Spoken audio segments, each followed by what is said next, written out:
Hi, I'm the old-timey movie reviewer, and today's movie is Frankenstein's Daughter. The movie is about two scientists who are working on a formula to destroy destructive cell tissue in the human body. The old man is Dr. Carter, and the young man is well, he's not really young. The really old man is Dr. Carter, and the old man is Dr. Frankenstein, who is secretly Dr. Frankenstein, whose father was the Dr. Frankenstein.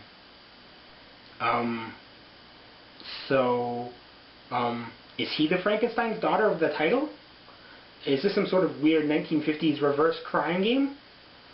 Anywho, Dr. Frankenstein pretends to care about Dr. Carter's work so that he can use his lab for his own secret experiments.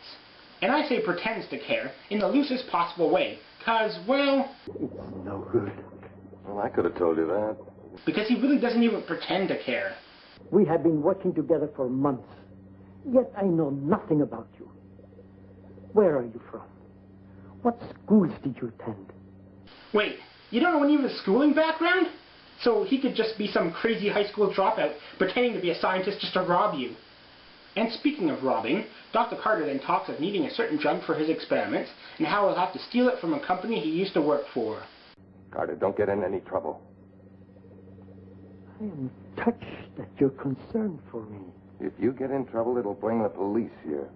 And we don't want that, do we? I have nothing to fear from the authorities. Have you? Really? You don't have anything to worry about with the police? Not even if you steal stuff? 'Cause the cops might give you trouble, you know, for stealing. Anyway, I realize this sentence is there to build tension with the fact that Dr. Frank may have stuff to worry about with the cops. But Dr. Carter doesn't know that. So what he said just makes him sound stupid. It's good to know the movie will sacrifice characters' intelligence for some lame dramatic tension. The gardener then interrupts the two scientists, which acts as a message to Dr. Frankenstein, telling him that the gardener has the supplies ready for their secret experiments.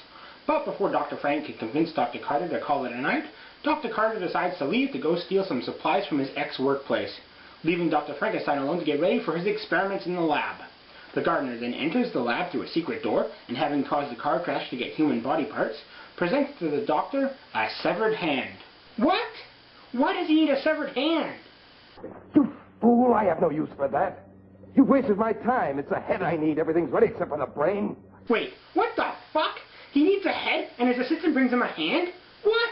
How's that happen? I could see someone bringing a right hand accidentally if they need a left hand, or maybe even someone getting a hand when they need a foot. But getting a hand when you need a head? That's fucking stupid! How do you confuse those two things? What kind of logic is the gardener using to make those two things interchangeable? Another car came before I had the chance to get everything. So? You didn't get the brain. You failed. Why bring Dr. Frank crap he doesn't need and waste his time? And waste the audience's time too? Did the movie just make this guy really stupid just to pad out the film? Thanks, movie. Oh, and what is Dr. Frankenstein trying to accomplish in attaching a head to a body? The advances of science and these notes of my father's, I will succeed in creating a perfect being. How is someone's head on someone else's body perfection? It sounds pretty stupid to me. Let me guess, he thinks this movie is perfection too. And now, incapable of working on his own stuff, Dr. Frankenstein decides to test out Dr. Carter's formula on Dr. Carter's niece, Trudy. Wow, with them all living in the same house, this would make for one very odd sitcom. Two scientists, a girl, and a gardener. Wait, the formula is supposed to destroy destructive cell tissue. So what's it supposed to do to her? Does she have some sort of horrible disease the movie didn't tell us about? And how will he know if it works? And why do I expect the movies I review to have reasons for their actions? So Trudy drinks the drink given to her by Dr. Frankenstein and is then turned into, an ugly woman. Okay. So did it work? Is this what it was supposed to do? Turn women ugly? The movie never says if the experiment's successful or not, but one thing's for sure. They just invented ugly stick in a bottle. But who's going to want to buy it? So now Trudy's turned into, Ugg the caveman, and decides to rush off. And Dr. Frankenstein lets her. Why? Shouldn't he restrain her or something? Anyway, as Trudy runs amok in town, the cops get some calls about a monster in a bathing suit running around, and so go to investigate. Arriving at the scene, the cops see a deformed woman in the bushes and open fire. She could just be some old deformed lady having an episode, or a kid in a mask having some fun, and they just decide to open fire on her? What the heck? This is worse than the end of Skydivers. So instead of rushing up to her and restraining her, the cops proceed to shoot at her, then walk over to where she was and continue shooting at her. And then they walk to a new location and shoot at her some more. Jeepers, they're lazy. Run after her. Heck, there's no point in firing at her. You obviously can't hit the broadside of a barn. So as Trudy continues her mad dash through the movie, Dr. Frankenstein restrains her and takes her back to the house. Why didn't he do that in the first place? He let her go to lengthen the movie, didn't he? This is a conspiracy, isn't it? Anyway, the next day Trudy's back to normal and doesn't quite remember what happened the night before. She meets up with her friends and one of them talks of seeing a monster. It was terrible. Don let me off in front of my house last night, and this monster starts running right at me. But nobody believes her. Probably because of her terminology. Why is she calling what she saw a monster? That just confuses the issue. Saying monster just gets everyone thinking of slime creatures, invisible dinosaurs, or hairy troll aliens. She saw an ugly woman, so say that. What's so confusing about describing an ugly person? There, I just did it. Ugly person. And also, why is the blonde bragging about seeing an ugly woman? I know guys often sit around and talk about seeing hot girls, but do hot girls really hang around and talk about seeing ugly women? Lame. So the guys don't believe the blonde, and when Trudy says she vaguely recalls something similar last night, the guys don't believe her either. So the girls drop the subject, cause, if the guys won't take it seriously, it mustn't be important. Anywho, and now back to the scientists, as Dr. Carter uses the formula he stole last night. What's that? You fool! Why'd he do that? Dr. Carter wasn't about to look over at the sound of the secret door opening. He was busy pouring the formula. Hell, knocking the formula out of his hand is what makes him turn around. Frank, you fool! And now back to the girls, as a blonde shows up at Trudy's place to berate her for stealing her thunder on the whole ugly woman sighting.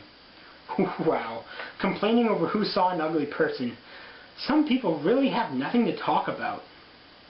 The blonde, mad at Trudy, walks off and then makes a date with Dr. Frank in a plot-convenient attempt to make Trudy jealous as Trudy talks to her boyfriend. Dr. Frank goes out with the blonde, but when she refuses to put out, he decides to go all Highlander on her and take her head by running her over with his car. Skull's crush-proof, right? He rushes home with the body and, her legs look all burnt. Since when does being hit by a car roast you? Leslie, the oven's broken. How are we going to cook the chicken? Oh, here, give it to me. I'll go run over it with the car. Oh, and look at her leg. It's all deformed. How'd that happen? She looks more deformed than the monster the kids in Spooks Run Wild made. Anyway, Dr. Frankenstein and the gardener get ready to do the experiment. And then the gardener, for no real reason, points out that she is female and the other body is male. Don't stand around waiting. We have work to do. Hurry. But not in such a hurry he can't stop and change his clothes first. Frankenstein's Daughter. Oh, so that's the Frankenstein daughter from the movie title. Oh, okay.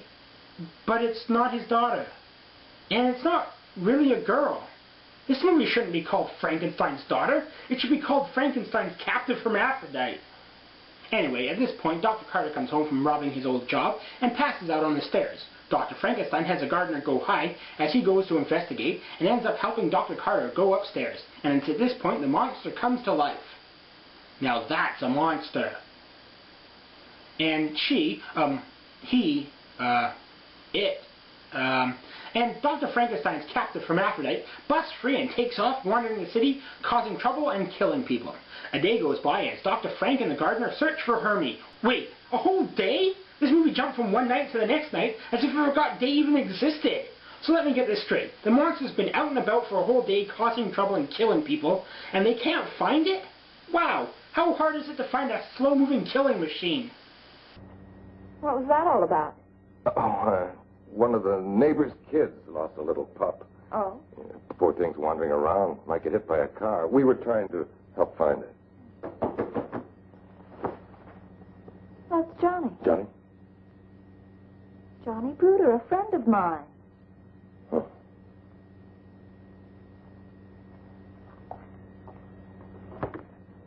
Here's Johnny.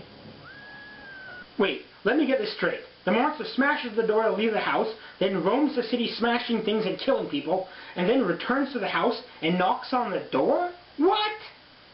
Trudy faints at the sight of the monster, and the gardener entices it back to the lab.